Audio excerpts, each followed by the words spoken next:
Greetings, fellow superhero superfans. Tiki here, And BlueDragonFive. and today we're not doing any sort of series today. We are here for a very special occasion. Isn't that right, Blue Dragon 5? Yes, it is. May I break the news? Yeah, sure. Go for it. Go for it. Okay, well, last year, around the holidays, a Kickstarter was put into production after an initial episode was made, called Super Academy, a show constructed by several people, the main one heading it, Ben Lifson. A young lad took a screenwriting class, came up with the idea for a super school, not Sky High by any stretch, by any who remember that movie. Right. Seriously, it's pure. He did not see Sky High, so it was not in his mind. So it was a complete accident. That's anyway, funny. This is a college, and he was thinking. He watched the Teen Titans episode Betrayal, and they had a villain school. That's when initiated the idea, and he was tasked to do a film about college life. And there's the molding of the ideas. Took that old script, put it into a movie, put it into a short film that initiated a chain of very important events that eventually led us to Super Academy. There was a Kickstarter, about 30 days. Made a lot of live shows, really funny. Check it out on the Super Academy channel. Didn't reach 12,000. They didn't reach their $12,000 goal, so they ramped down for a while. But then they came back. Recently, they came back about I would say 30 days or so ago, maybe a little more. Back in February, I mean. Sorry, actually, it was more than 30 days. Oh yeah. Sorry, I think it's like a 100-day thing with the Kickstarter. I might be wrong on that, but. There's a accumulation. His point is, it came back in February. They ramped back up. February 18th, I believe, is when it started. They had the Kickstarter going. They lowered their goal to 8,000. They ramped down aspects like scale it back to 8,000. Now it was going to be 3 episodes of 15 to 20-minute segments instead of 8 episodes of like 7 to 10-minute episodes of 12,000. So now it's been ramped down, more quality. Restructured idea. And today I would say around roughly 5 to 6 hours ago, a momentous thing happened. They reached their funding, but not only that. Earlier they reached their funding of 8,000, but people feeling bad about not getting it to that level before, get 12,000, they increased. They were so impressed by the fan turnout, like people donating to this project, and the fact that they got close to their amount in the initial run. They came back, first of all. They didn't just ramp down, they didn't just give up, they came back. And now people, more enthusiastic, the word's gotten out more, people have been going nuts for the series. They come back, and today I'm proud to say they reached the stretch goal of not just 8,000, but $11,047. Yeah, that's just fantastic. Great job. It is. And those stretch goals included, in addition to a plethora of prizes for those who've donated and care packages, even better, our stretch goals have provided them with wire work technology. Oh, nice, nice. And I'm so happy for this. This is really why they were really dying to get to 11,000. We can now, instead of having 3 episodes, because I felt bad that I still felt a little sad we weren't getting 8 episodes, even though they were shorter, and this somehow equates to the 8 episodes. We now have 4 episodes, so it's even more. So it just fills the gap even more. So it pretty much fills in for those 8 episodes. You said they're going to be like 20-minute episodes. Is that what you said? Yeah, like 15 to 20-minute episodes now. Okay, so we're looking about an hour's worth of new content. Yeah. So yeah, that's exciting considering how much they were able to jam into the pilot episode. So let's just take the opportunity to say, hooray! Woohoo! Yatta! Yes, they did it. I tell you, I was so happy. It was amazing. You think you should have been there. You watch the live shows, get to like the last minutes because it goes for like it's pretty much a 10-hour live show. Oh my God! Oh, they went. They were there the whole. Time on my hand, my friend. I don't mean stay for the whole thing. I mean get to the ending. Oh yeah, right. The ending, pretty much, it was really hectic. I mean, they were getting there to the wire, and like it wouldn't have been the end of the world, obviously, if they didn't reach 11,000. But it was just going to give us another episode, which would have been awesome because they were getting more great content. Sure. But we were so close, though. We were in like the 700s, so we need like $300 more. Time was winding down. They did stuff to entertain people in the meantime to get some pledges. Mhm. And boy, did it pay off. I literally listened to one of them singing a song. They were singing a lot of songs. As they were singing, and it's so appropriate a song. They were singing like the Drunken Sailor. Mhm. It's kind of a triumphant song, and I was just looking at that. I was flipping between that and the Kickstarter, and little did I notice. I noticed it went up. The amounts kept Right. going up, then up, then up, then up, then 11,005. Hooray! But then, like any superhero movie, the stakes were high. It went down. Someone backed out at the last minute. Oh, And then- shit. Okay, so like 3 minutes were left. They backed out. Down to the, and I was about to donate even more money if it was going to be just that close. They were only missing Right. like $40. However, they did have a fallback. They had $40 additional on the side. So even though they would have been safe, the fans came through for them. What happened was in those 3 minutes, it went back to normal. Someone donated more and went to $11,047. It was magical. It was the stakes were high, getting down to 3 minutes, and then we pulled through. Super Academy is being made. I am so happy. I knew from the beginning these guys had it in them to make a good show just watching that pilot. Yeah, sure, definitely. And boy, they do a good job. So many great original characters, just Dark Cop and Power Kid. I love Dark Cop. Oh, of course. Who doesn't watch this show and not love Dark Cop? Dark Cop's great, and from what I understand, he still has the same demeanor despite being recast. Oh, Good. He's in good hands, pretty much, yeah, I'm sure. as far as I'm I can sure. tell.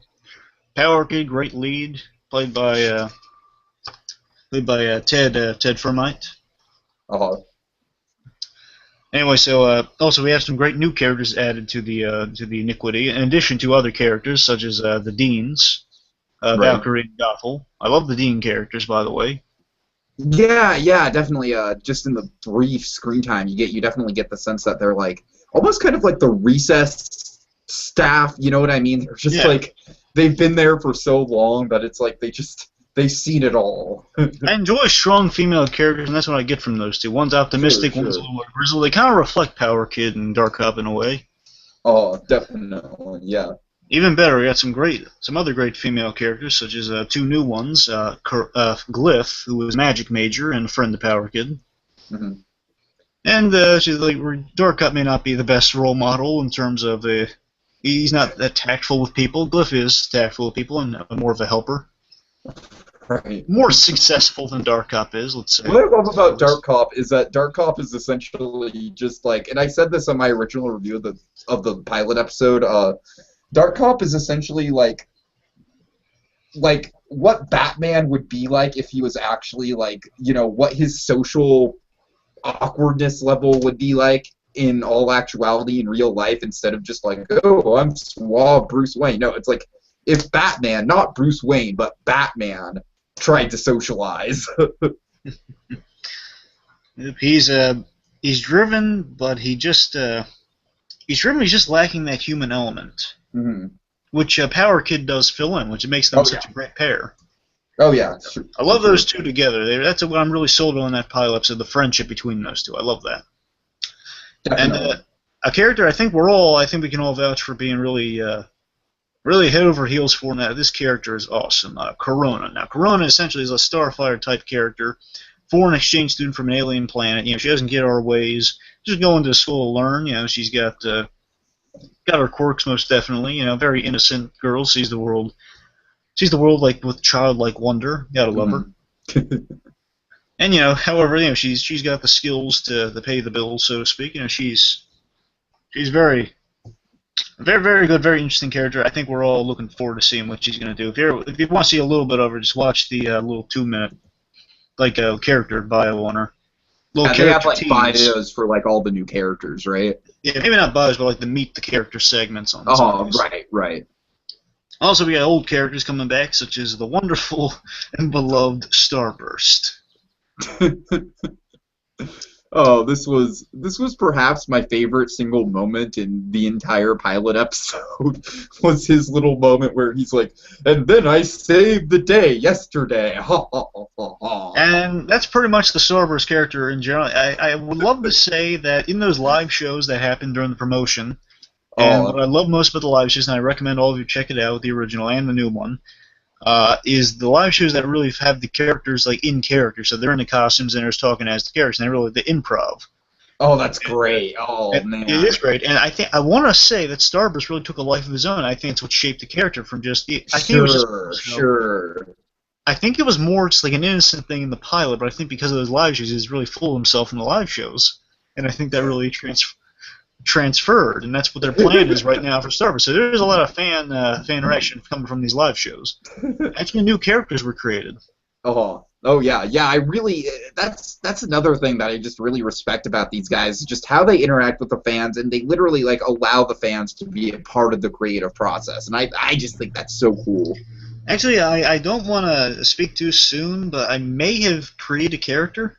Ooh, boy. I feel silly saying this without really looking at it because unfortunately I couldn't have tuned into live shows because of some technical difficulty until last one. This time around, I don't know what the reason is, but the point is I could only blindly comment. So it was like when they were coming up with ideas, I kept pitching out ideas like crazy. Right. For them, like to draw and come up with a backstory for, and that's kind of an initial thing. And one of the characters I came up with, Fracture. I came up with this character called Fracture, and I get a message from from Ben Lifson, and he says, "Oh yeah, congratulations on the getting your character selected, Fracture." And I was like, "What the?" Nice. So I have to rewatch. I have to go back and watch that episode because it's a lot of hours, and I've been preoccupied with my own works right now. Sure. So I gotta go back and watch it, see if they're gonna integrate them in the series or not, or if they just drew them. They probably just drew them, and it was pretty awesome. But anyway, yeah. Good stuff there. So this is a great series. A lot of great films. I love when they draw stuff more. So I love the character interaction and the voice of Deathside. Deathside is a funny villain. It's like I love the idea to make him a father, but I love his daughter more so. I love Chaotrix. Oh yeah. Chaotrix, I get a vibe that she's going to be an awesome character. She's very talented. She's caught in between kind of this. She's the perfect middle ground. She's a daddy's girl, but she's her own person. Sure. And I kind of started this, I think.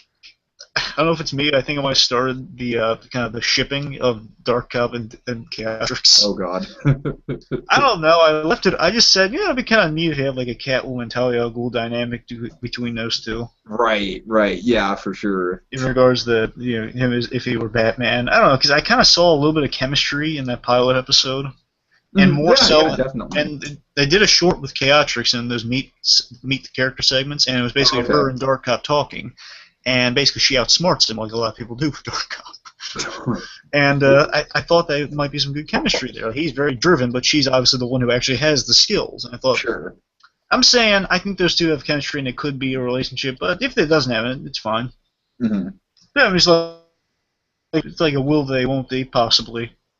Yeah, for sure. I think there's definitely seeds for it. What I love is I kind of played with this during those character live shows from last go around, and when I was talking to the actual characters, Deathside essentially is there. He's undercover, and I kept asking him questions about his daughter. And first of all, I said like, "Hey, where's Dark Cop and Chaotrix right now?" I hear a rumor that there's something going on between those two. Any truth to that? Oh God.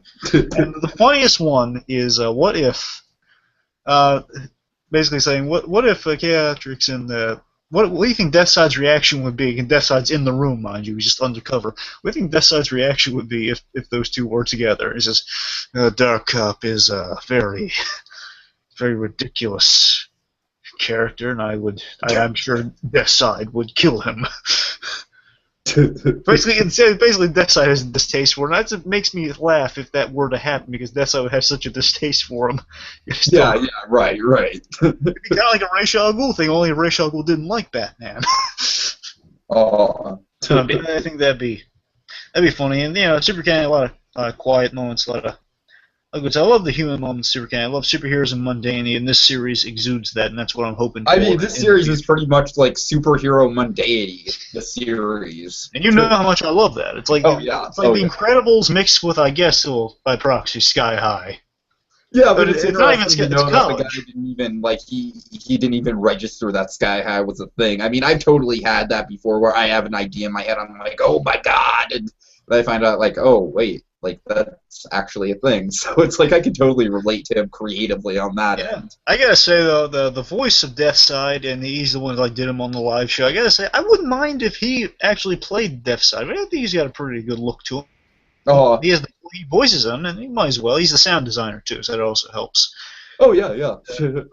Honestly, I wouldn't mind if he played Deathside, because the problem is Deathside kind of looks like Bane. As you Right. saw, Yeah, exactly. I'm not saying that's bad that he looks in costume similar to Bane. I'm just saying he's in the same build as Bane. Give me an interesting build with this guy, like with Deathside. He's more the voice, intimidation, more so than physical. People didn't care who I was until I put on the mask. It's fine though. Yeah. I'm just saying that it'd be cool if he actually played him now and again or something. Yeah, I hear you. But it's probably just the voice. It's still pretty cool. He has a really cool voice. That side. If you donated to Kickstarter, he could say things. And I said this time around, I asked him basically, can you recount some childhood memories with Power Kid? With Power Kid, any stories of failure in your career of villainy. Basically said Power Kid screwed things up. Mm-hmm. And then Power Kid was there too, and basically said he's a jerk father. Essentially, yeah. Yeah. Which I hope, my hopes for this series are simple. I hope that, I get a sense of this from the pilot, and I might be overstretching, but I think these guys can pull it off. I wanted to address the appeal of heroes, and I think it has the heart to do that sort of thing. Sure. Yeah, definitely. Think about it. The show at its crux is about the friendship between these two aspiring heroes, and they're learning what it means to be heroes along with us, the audience. Mm-hmm. I think that should be just the crux of the series. The friendship between these two who are also learning how to be heroes, and they become better heroes through each other. And just through the school itself, learning things they didn't know, and all these classes in heroism, Gadgetry 101, stuff like that, escapes, escape artistry class, a bunch of stuff like witty banter class, banter 101. Right. Which I'd love to see Corona. And Corona is you gotta watch a little thing of Corona when you can, because she's so innocent, she has this great line delivery, so she's so innocent she could give really bad banter, kind of like Starfire from Teen Titans, I imagine. Right. But also, remember that costume montage in the pilot? Sure. Power Kid going through the very funny. It ends with, "Okay, this is perfect. Just a mask." Oh yeah. But the other funny thing about that was, I kind of wish. I know. I didn't think the second look looked too bad when he was dressed like Dark Cop. I actually thought they might have stuck with that. For a moment, aside from being too small, I thought they were going to resize it or something. It looked kind of good. But I love how Dark Cop was like. But regardless, the mask thing is cool, and from what I hear, they have a plan to. They have a plan to give them more costume upgrades as the series goes on. So these guys are learning to have a plan, which I really like. They do have a plan. Yeah, definitely. You got to respect that, sure. Real quick, I'm sorry, go ahead. Oh no, I'm just saying. Real quick, just a few names to go over. Real quick, people who are behind this series also that really helped out and really big pillars. Mm-hmm. Kyle, in addition to Ben Lifson, the guy kind of started this whole shindig. Kyle Decker, he's the writer producer and actually a Marine in real life, or a former Marine in real life. Oh wow. Yeah, it's good. Jacob Gulliver, he's a writer-director on it. Alex Jeffrey, he's the sound designer, writer, and voice of Deathside, and he has a really good, keen mind for on-the-spot type stuff in terms of character. I like the way this guy thinks. Mm-hmm. Yeah. And also Amy Decker, who actually I had the pleasure of speaking to a little bit on the live comments, and she's the costume designer. So good stuff there. Mm-hmm. All these guys, they know they can pull something really good together. Now they have wire working in the fundage and stuff behind them. I'm sure they're going to. I'm really excited for what they can do with wire work. That's cool. From what I hear, they asked them this on the live show. They basically said kind of like throwing people through walls and stuff. So it sounds cool. Right, I'm not sure if it's going to have full blown flying, but I think more like practical stunts. I love. Yeah, that's what I was thinking. Yeah, right. Again, one of my favorite characters, I just got a really good feeling about her. I loved her in the first episode. I just can't get enough of her. Chaotrix. I'm expecting her to, there's a really great thing, a little short of hers. Again, she and Dark Cop have rapport, so I love that. Mm-hmm. She's she's a very competent thief, and Deathside's right-hand person. So she's when I get a sense, she's acrobatic and a good fighter, but also she's a really keen mind. So she's kind of like a Catwoman-type character. Right. She's like Catwoman and Talia al Ghul mixed together in a costume. is what I'm saying. So I think I'm expecting good stuff with her. Maybe some good wire work stuff with her, perhaps. Yeah, she really does the dirty work for Deathside. That's the idea. Deathside doesn't do a lot of his own dirty work. He's just the supervisor. Sure, sure. But the menacing, very menacing at Deathside.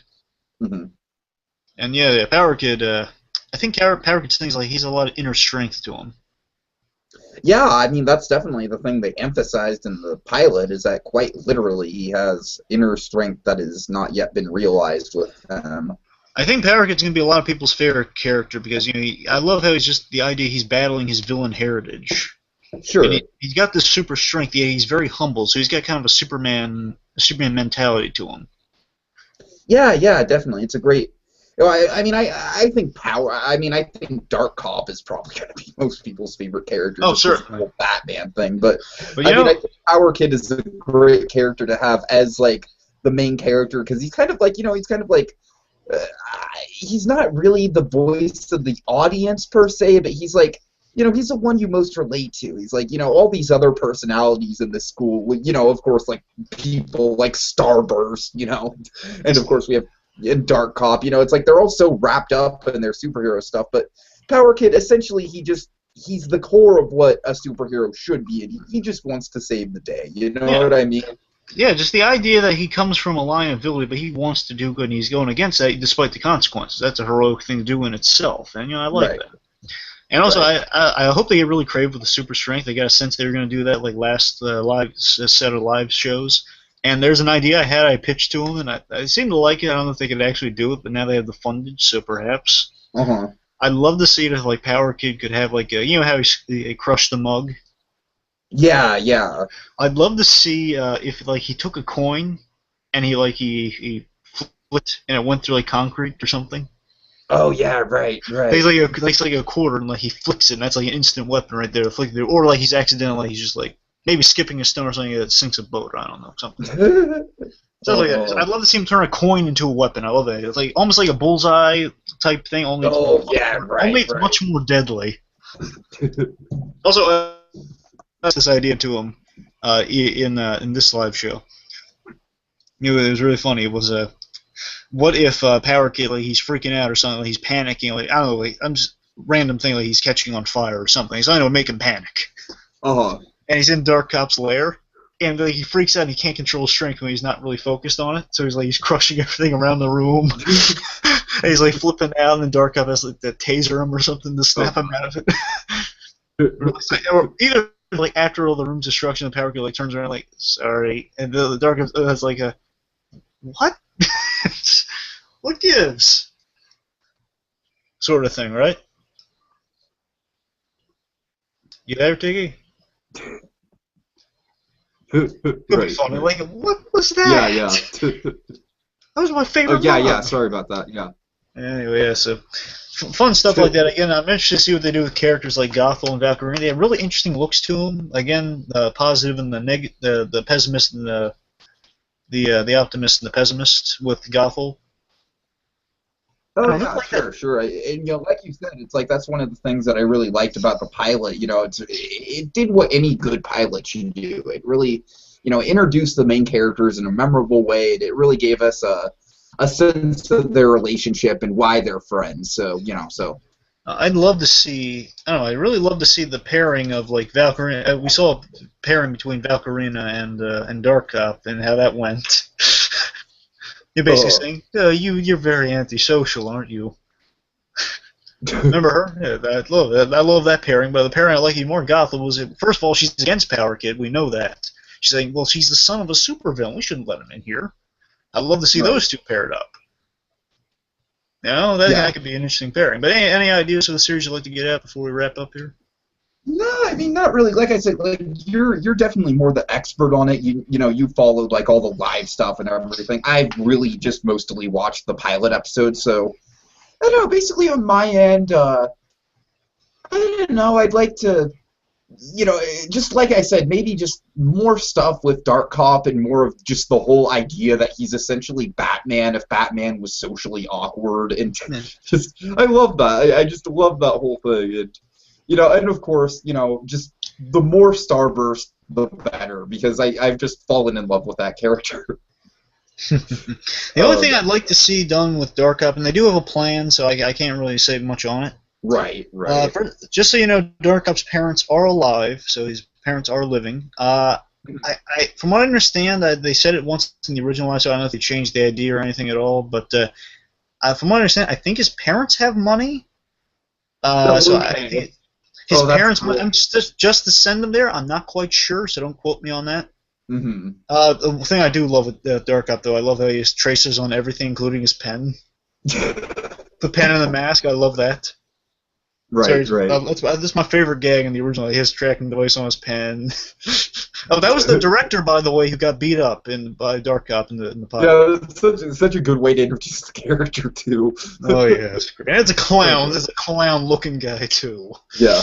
But anyway, yeah, he's the main problem with Dark Up. It's not even a problem. I'm just saying, hopefully he'll explain it. I think Dark Up's very driven, but I think he needs a reason. Like Batman's reasons that his parents were murdered, but if his parents are alive, I just want to know why he's so dedicated. Like an idea I had, I kind of threw out in the live show. I don't think they saw it, but idea I had was maybe his parents are in law enforcement. He's living to a legacy too, much like Power Kid is. Okay, right, sure. Either like that, like if it was me, I'd say like his father was a cop and his mother was a paramedic, or the reverse of that. Like, that does make sense with the whole dark cop thing. Sure. I'm just saying, like I would love that he came from people that help people and he has something to live up to, and he goes about it a different way though, but a little more superhero vigilante type way. Right. But yeah, regardless, so I do love Dark Up. I mean, you're right. He's like a Batman who fails more. Exactly. I mean, it's like we all look up to Batman. You know, Batman's just become just such this untouchable thing in pop culture. It's like, how did Batman survive blowing up in a plane with a nuclear bomb? Because he's the goddamn Batman. That's how. Yeah, we've thing with Dark Up. Sorry, I was trying to find my thought. Darn it. Yeah. Oh yeah. Remember the thing about Dark Up and Power Kid. Something I love about the bond between those two we got in that first episode is that what Power Kid lacks in confidence, Dark Up makes up for. Dark Up's very confident. Not saying he's overconfident, but maybe a little overconfident in his abilities, or at least he thinks things through. He just doesn't. He takes away the human element. Right. He takes away that human element. He thinks it through, but he doesn't really have the skills to actually follow through. Like Power Kid has the skills, but not the confidence to pull it off. Yeah, definitely, exactly. They void with each other, and I think they could learn from each other. Mm-hmm. So yeah, I'm looking forward to that bond, that friendship, that key friendship. But at the end of the day, that's what the show's about. Yeah, sure. Like I said, the pilot episode did a great job of establishing that. It's like how Happy Days at its core is the Fonz and Richie Cunningham being pals. That's really what I can describe it as. That's a perfect analogy. And the big question I have to ask at the end of the series, well, not the end of the series, but just for the future of the series, I wonder what Dark Up's plan is. Right, exactly. I mean, the first episode, the first episode was good, the pilot, got a lot out of the way, a lot of characterization, cool theatric stuff, but main thing with Deathside's plan was that he's protecting his good name, and Power Kid refused. He punched him in the stomach, which apparently he has super strength, so must have hurt. Oh yeah. And also the other question, and I know the creators have an answer for this. I just can't wait to see what happened to Power Kid's mother. Right. So you got that, but also like what is Deathside's plan? Because other than that, like he had Chaotix looking at the Super Academy files, hacking their system, so he has a plan with that school. And now Power Kid's going to be in the mix, so whatever he's planning, he's done against that school, or against the heroes in that school. Right. Maybe he has like some sort of a vendetta, maybe he's like a former teacher or something like that, some sort of disgruntled thing. I don't know, I did pitch an idea for like a villain for Valkyrie, and maybe he's a villain, he has some deep ties with those two. Right. Remember, Deathside's full name is Deathside the Conqueror. So he likes to conquer things. Like maybe, it'd be kind of neat if he wanted to turn the whole school into super villains, and that would be Power Kid trying to not become a super villain. That would be cool. I'd like that. Yeah, he's trying to turn them all into villains, or at least turn into a villain school, and it kind of harkens back to the original concept of the idea when you really think about it. Exactly. Yeah. It'd be like he'd trying to turn into a supervillain school, and the big thing with Power Kid is that Power Kid does not want to become a supervillain. That's the whole reason he went to the school. Right. Oh, yeah. I mean, maybe have some traitor students too. Maybe, you know. Mm-hmm. I mean, I'm sure they have a plan in place, and it's going to be great. But yeah, that would be wonderful. Anyway, yeah. So I guess we should wrap it up now, right? Yeah, sure. So, just to wrap it up, just well done, guys. Just super happy for it. I mean, I know I'm not I'm a new fan to you guys. BlueDragonFive, he's a veteran fan. He's been with you guys for the long haul. So, believe me, if I could give more, I'd give more. But overall, I just gotta say that this series, I am so proud of these guys. I knew from the beginning they had the right stuff, and boy, now you give them the chance, they're going to prove that, and I know it deep down in my gut. These guys got the heart for it. They can do it. And now they got that funding. I would say this show could be funded for years, for seasons, if they plan it out right in terms of budgeting and stuff. Because I know people will donate to this, especially after that first season made, people will donate in a heartbeat to get more seasons made after just 4 seasons. My regret is that it's not more episodes. It's my only regret. I wish it was more, but still, let's see what we get first. Yeah, exactly. I'm optimistic about it. I mean, it's like, because the thing is, it's like you think $11,000 would be a lot, but no, it's like, no. I mean, in terms of filmmaking, man, that is kind of like, I can see where they're coming from. If they want to budget it out right, if they want to give it proper makeup, proper wire work, of course, just stunts and everything like that, and of course you have to pay the people who are working. So it's like I can see how it's like 4 episodes. It sounds about right to me. 4 episodes for 11,000 for given the scale that's at. So, so we gotta celebrate. Just celebrate, saying, Super Kemi, congratulations, you did it. I knew you had it in you. Fantastic work. Do a great job with this series. I know you can. Right. And like I said, just the 4 episodes. I'm incredibly optimistic about it. I think it's just a really good setup. You got just some fantastic leads, some really good supporting characters, just a nice, just a really good world that you've established. So, so I must say, I have turned into a fan myself. I definitely hope to get in on some live show action in the future. I've not had a chance to do that yet, but watch some of the old ones too. They're entertaining. Well, I definitely want to check out the ones where they're in character. That's what I'm saying. Those some of the old ones. That's what I'm saying. Yeah. All right, guys. So that's really all we have to say. Me and BlueDragonFive, we just thought we'd, just make this video to commemorate a success, commemorate a victory. Yes, indeed. A victory, a victory in the pursuit of justice and knowledge about justice. Right. Well put. All right. Any last words, BlueDragonFive? 3. All right. Pow, zap, and awesome. All right. So that'll do it. So yeah, like I said, just can't wait to see what you guys come up with. It'll be amazing, and it'll be glorious. All right. See you guys later. Take care, guys. Congrats. Yeah.